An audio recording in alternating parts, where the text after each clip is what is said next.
क्या अपनी ताकत दिखाने जा रही है? निश्चित तौर पे आज जो समाज को एकजुट करके समाज को हक अधिकार के लिए लड़ाई लड़ने के लिए यहाँ जो आज सम्मेलन किया गया है निषाद संघर्ष मोर्चा के तहत, और सभी पार्टी सभी वर्ग के लोग खास करके निषाद समाज के साथ चाहे किसी भी दल में हो, लेकिन यहाँ पे मंच पर आके सभी लोगों ने एक सुर से सभी लोगों ने कहा कि आने वाले समय में मजबूती से अपने समाज को हक अधिकार दिलाने के लिए संघर्ष करेंगे, लड़ाई लड़ेंगे। और ये लड़ाई हमारे वर्षों से हम लोग सब मिलकर ही लड़ाई लड़ते रहे कि निषाद समाज को जब बंगाल में निषाद को आरक्षण है, जब दिल्ली में आरक्षण है, तो बिहार या उत्तर प्रदेश में क्यों न हो, इसके लिए लड़ाई लड़ रहे हैं। हम लोग अपनी पॉलिटिकल पार्टी भी बना लिए हैं। आज आने वाला समय में मजबूती से हम लोग 2024 का चुनाव लड़ेंगे। आज समाज निषाद समाज का हर एक निषाद का बेटा वो मानने लगा है कि आने वाला समय में निषाद का अगर कल्याण होगा तो वीआईपी पार्टी के द्वारा होगा। वीआईपी पार्टी कल तक निषाद का बेटा एक टिकट मांगने के लिए बवाते रहता था, पूरी ज़िंदगी बिता देता था, एक टिकट नसीब नहीं होता था। आज निषाद का बेटा टिकट मांगता नहीं, टिकट बांटता है, हर जाति धर्म को लोगों को टिकट बांटते हैं। तो ये पहचान हम लोगों ने सभी लोगों ने मिलकर, आज वीरेंद्र जी है, रंजीत जी है, सभी लोगों ने हम लोग मिलकर पिछले 6-7 सालों से लगातार संघर्ष करके इस मुकाम तक बनाए, पार्टी बनाए, और आने वाले समय में लड़ाई लड़ा जा रहा है। और निश्चित तौर पे 2024 का जो चुनाव होगा उसमें निर्णायक भूमिका में निषाद समाज पूरे बिहार में, यूपी में, झारखंड में होगा।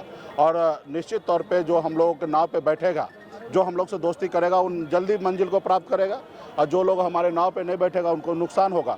आज समाज एक साथ हो चुका है, निषाद के 2200 कुरी एक हुआ है, 10.5% संख्या हमारे पास बिहार में है। हम चुनाव अकेले नहीं जीत सकते, लेकिन दूसरे को हरा सकते हैं, ये हमारे पास ताकत है। आपने देखा 2022 में बोछा में जो चुनाव हुआ था, आपने देखा ज़बरदस्ती वहाँ पे भाजपा ने अपने कैंडिडेट दे दिया, और हमने भी अपनी कैंडिडेट दिया। हमने 30,000 वोट अकेले अपने दम पर 15% वोट हमने लाया। उसी जगह भाजपा वहाँ 37,000 वोट से हारा, और वहीं पे महागठबंधन 37,000 वोट से वहाँ चुनाव जीता। तो आप देख सकते हो उस समय में नीतीश कुमार जी, भारतीय जनता पार्टी, मांझी जी, उपेंद्र कुशवाहा जी, चिराग पासवान जी, पारस जी, सभी लोग उस समय था। जो आज गठबंधन है वैसा ही गठबंधन था, लेकिन 37,000 वोट से हारा, और 30,000 वोट निषाद समाज को जोड़ दीजिए तो 67,000 वोट हो जाता है। तो आने वाला समय में वीआईपी पार्टी एक निर्णायक वोट है, और जो निषाद समाज को सम्मान देगा, जो हमारे आरक्षण की बात मानेगा दिल्ली में, उन्हीं लोगों के साथ हम लोग आने वाले समय में गठबंधन करेंगे, और आने वाला समय में समाज को आगे बढ़ेगा। वीआईपी पार्टी का झुकाव किधर होगा लोकसभा चुनाव को लेकर? अभी देखिए बातचीत हुई है अभी तक? देखिए बातचीत अभी हमारे पास वोट है, सभी लोगों को वीआईपी पार्टी चाहिए, लेकिन हमारे अभी है कि 10-12 तारीख को अभी फ्लोर टेस्ट होगा। यहाँ पे भी बहुत सारा खेला होना है। अभी हाल फिलहाल में जो घटना हुआ, इसका आप लोग कोई कल्पना नहीं किया जा सकता था कि ऐसी घटना होगा, लेकिन ऐसा घटना हुआ।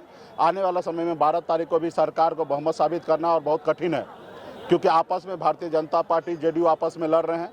आपने देखा जब तक मुरट्ठा नहीं खुलेगा तब तक समझिए लड़ाई जारी रहेगा।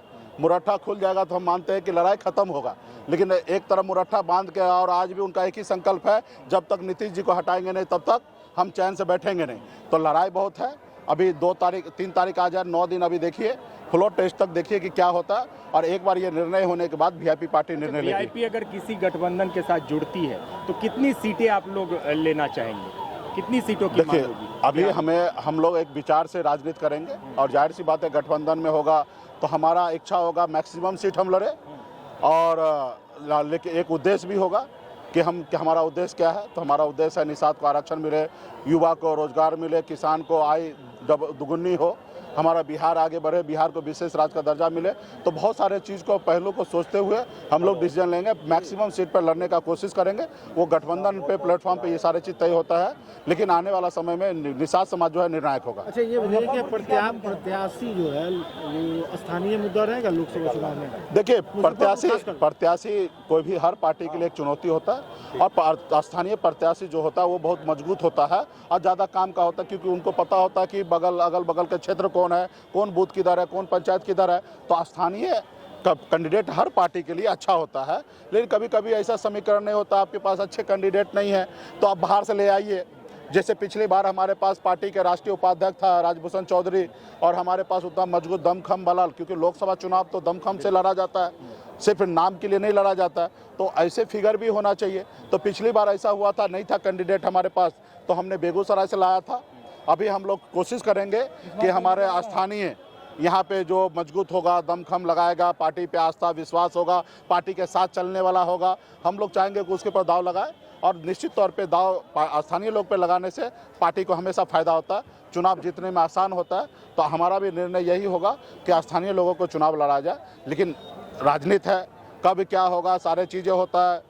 पार्टी में पहले तो लोग रहे कि हमें चुनाव लड़ना है, ये सीट वीआईपी को मिले, तो उस पर हम लोग निर्णय लिए हैं कि हमारे जितने भी वीआईपी पार्टी के नेता हैं, राज्य जिला में जितने भी निषाद समाज के गणमान्य नेता हैं, दो अदर पार्टी में हो, हमारे निषाद संघर्ष मोर्चा हो, सभी लोग हम लोग मिलेंगे और हम लोग सर्वसम्मति से एक अच्छे कैंडिडेट का, अच्छे लोगों का चयन करेंगे, जो सब मिलकर उसको जिताने का काम करेंगे। तो ये प्रक्रिया पे हम लोग काम करेंगे। एक आखिरी सवाल है कि क्या अगर कोई गठबंधन नहीं मिलता है या नहीं जुड़ते हैं तो अकेली लड़ेगी वीआईपी? ऐसी कोई संभावना नहीं है। धन्यवाद।